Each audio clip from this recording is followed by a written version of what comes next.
자, 다음 질문 가죠. 예, 자, 두 번째 크리스탈님이 보내주신 질문이니까 써니가 한번 읽어봐. 네.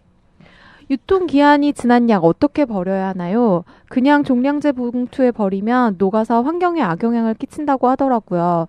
예전엔 동네 약국에 약 버리는 통이 있었는데 요즘엔 안 보입니다. 그냥 약사님께 버려달라고 해야 할까요? 아, 맞습니다. 좋은 질문이죠. 네네. 이거 종량제 봉투에 버리면 안 돼요. 약국에 통 있지 않습니까? 이 약국에 약사님이 잠깐 분리수거하느라고 비우는 거 아닐까?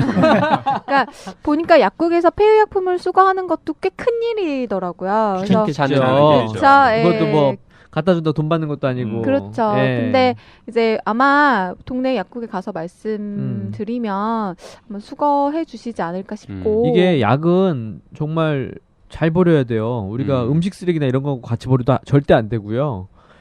이거 나중에 이게 다 우리한테 다시 돌아올 수 있거든요. 약은 워낙에 고농축의 어떤 성분들이기 때문에 네. 저희가 애써서 조심해서 약국 통해서 버려야 됩니다. 이 연세 많은 부모님 계시면 집에 이름 모르는 약들 엄청 돌아다니거든요. 엄청 많죠. 예. 그렇죠. 그리고 이런 걸 전문적으로 폐기해 주는 업체가 따로 있어요. 그래요? 네, 이거는 제가 사실 지금 기사 쓰려고 준비하고 있는 아이템 중에 하나인데. 그러니까 약국이나 병원에도 있죠. 좀 큰 병원 가면은. 저희는 다 그죠. 저한테 갖다 주셔도 돼요. 건양대 병원으로 싸들고. 그러니까 약국이나 좀 큰 병원에는, 그러니까 약이 있는 곳에는 이 폐의약품을 수거하는 박스 같은 게 있습니다.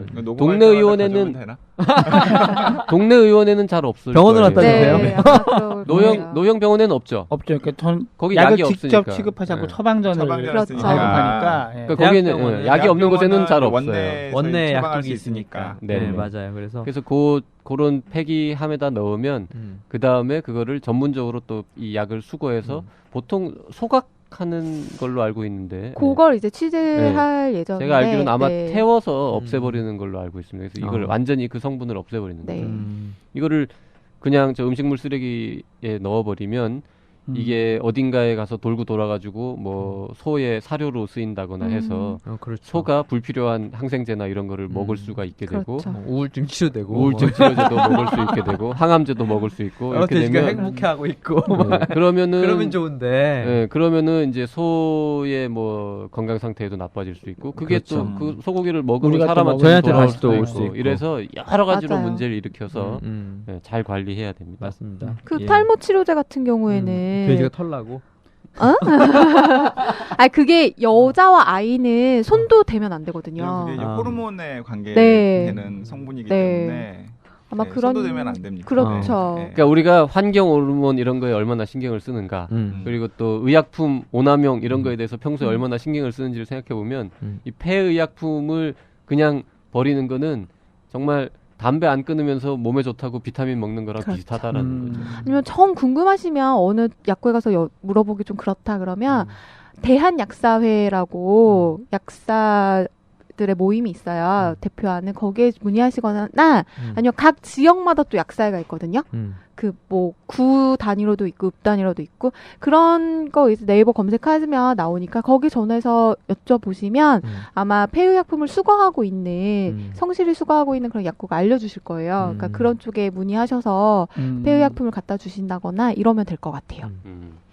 이게 집에 약이 많이 있으면 이거 버리기도 좀 아깝고 그런 생각도 좀 가끔 들 수 있거든요. 자, 폐의약품은 그 얼마에 한 번씩 모아서 갖다 주는 게 좋으냐? 이걸 일주일에 한 번씩 갖다 줄 필요는 없잖아요. 그렇죠. 그러면 이제 좀 쌓일 때까지는 집에 안전한 곳에 잘 보관하셨다가 유통기한이 그래서 전 박스를 잘 안 버려요. 그러니까 약 케이스를 대부분 박스에 있거든요. 그래서 박스를 까가지고 안에 이렇게 놓지 않고 꼭 그걸 박스채 약국에서 따로 사는 약들은 그렇게 박스채 보관을 하고요. 조제약은 어떻게? 조제약은 어쩔 수가 없거든요. 그래서 이제 그래도 저는 의사니까 이제 아는 약들이 좀 있죠. 필요한 약은 또 빼먹기도 하고 봉투 찢어가지고.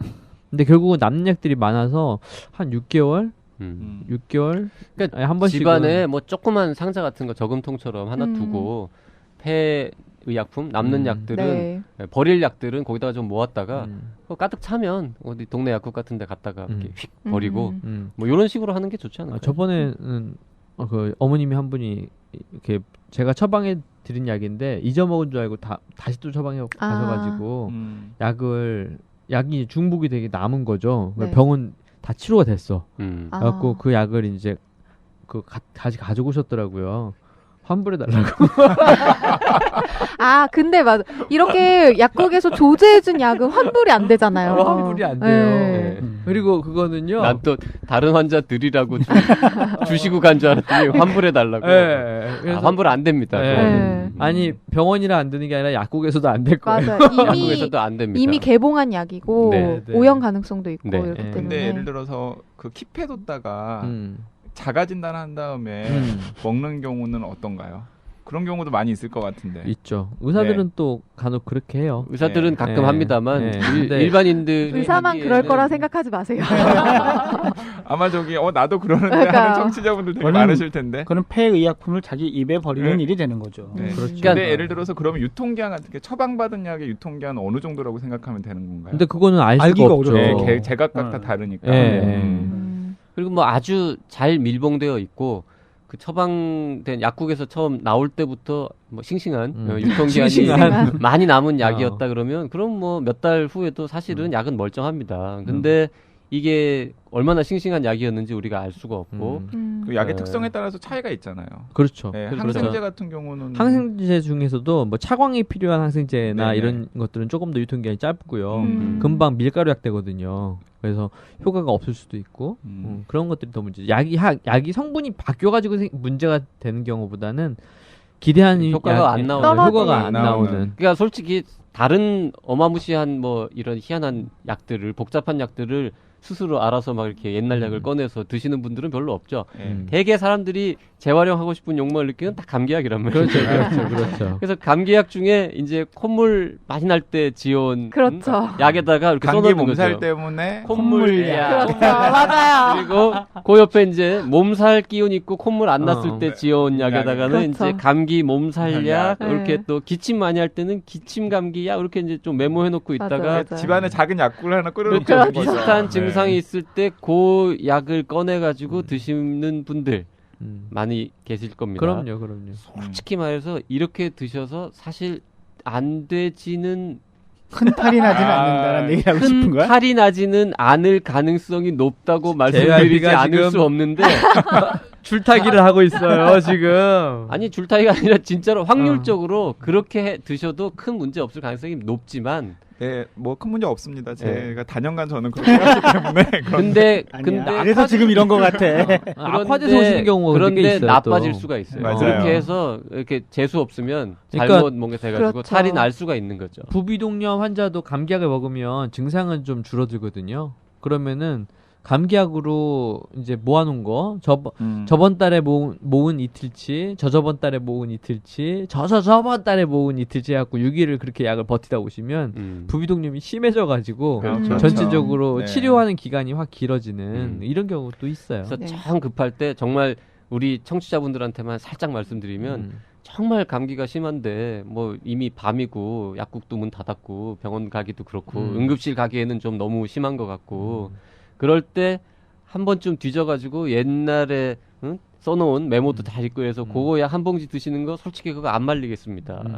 하지만 그거를 여러 날에 걸쳐서 그걸로 버티고 감기가 왜 이렇게 안 났지? 기침이 안 멈추네? 이러고 꾸역꾸역 오랫동안 끌고 가는 거. 이거는 정말 네. 바보짓이라는 비추. 거죠. 네, 그렇게 하시면 절대 하시면 안 병을 되는. 키우는 네. 거죠. 네. 자, 빨리 또 오늘 JYP가 얼굴은 흑빛인데 입이 터졌어요. 그러니까요. 한 번 터지더니 막 정주를 계속. 놓고 지금 계속. 그러니까 의학적 지식과 좀 무관한 딴 얘기를 하면 입이 터지는 거예요. 거의 오늘 다음 질문 갑시다. 네, 세 번째 질문 제가 읽어볼게요. 네. 진수님이 보내신 질문입니다. 여자친구가 우울증 치료를 위해 최면 치료를 받는다고 합니다. 우울증도 최면 치료가 가능한 것인가요? 궁금합니다. 네. 조용 질문인데. 예. 부탁해요. 저는 항상 답부터 말씀드리니까. 네, 네. 네. 우울증도 최면 치료가 가능하죠. 예, 어. 가능한데 그 일반적으로 권하는 첫 번째 치료는 아닙니다. 예, 첫 번째 치료는 약물 치료예요. 약물 치료. 예, 그 두 번째가 인지행동 치료 이렇게 이제 얘기를 하거든요. 그 이유는 우울증 이제 우울 장애 이거는 상당히 이제 병의 어떤 원인이나 그 기전이 밝혀진 거기 때문에 네. 이 우리 뇌에서 이제 우리 신경 전달 물질이라고 하죠. 네. 이런 것들이 뭐 부족해서 그렇다 이런 것들이 많이 밝혀지고 있기 때문에 최면 치료보다는 약물 치료나 이런 것들이 좀 더 효율적이다라고 볼 수 있고요. 그렇다고 최면 치료를 하면 안 되느냐? 뭐 그렇지는 않습니다. 예, 그러니까 그렇게 알고 계시면 되지만 사실 현실적으로 비용적으로 보면은 최면 치료가 상당히 비용이 많이 약물 치료에 비해서 많이 들기 때문에 기간도 더 기간도 길고. 더 많이 있어야 되고 그러니까 꼭 이 방법을 구태여 먼저 선택하실 필요는 없는 것 없다. 같다 이런 생각이 드네요. 혹시 JYP 첨언하실 얘기는 없고요? 없습니다. 그래요? 오늘 방어 터지듯이 막 쏟아냈는데 병에 관한 얘기였어요. 이건 병에 관한 얘기. 이런. 자, 오늘 저희가 준비한 리뷰 플러스는 여기까지입니다. 네, 나이사에 질문이 있으신 분은 나는 의사다 카카오톡, 페이스북, 아이튠즈, 팟빵, 카카오 페이지 댓글로 질문을 보내주십시오. 그리고 radio@doc.co.kr로 이메일 질문과 음성 질문도 보내주십시오. 네, 저희는 잠시 쉬었다 다시 돌아오겠습니다. 준이, 의사가 환자에게 자세히 설명하는 게 가장 중요한 질병은 뭐라고 생각해? 당뇨병 되겠습니다. 에이, 누가 내분비내과 의사 아니랄까봐. 당뇨병도 물론 중요하지만 더 중요한 병은 고혈압 아닐까? 듣고 보니 그렇습니다. 환자들이 잘못 알고 있는 내용이 많아서 고혈압이 더 중요하겠습니다. 모든 고혈압 환자에게 한 30분씩 설명해 줄 수만 있다면 정말 좋을 텐데, 안 그래? 워낙 시간이 없어서 불가능합니다. 그래서 이분이 이런 책을 썼다는 말씀. 도대체 무슨 책을 썼나요? 대한민국 의사 중에서 가장 글을 잘 쓰는 사람 중에 하나인 성지동 교수님이 라이브 진료실 고혈압 편을 썼다는 말씀이지. 당신이 그토록 녹음하고 싶었던 진료실 대화. 소설처럼 잘 읽히는 꽁트로 이루어진 재밌는 건강서. 라이브 진료실 고혈압 편. 서점에 있습니다. 나의 주치의도 이런 사람이었으면 좋겠다.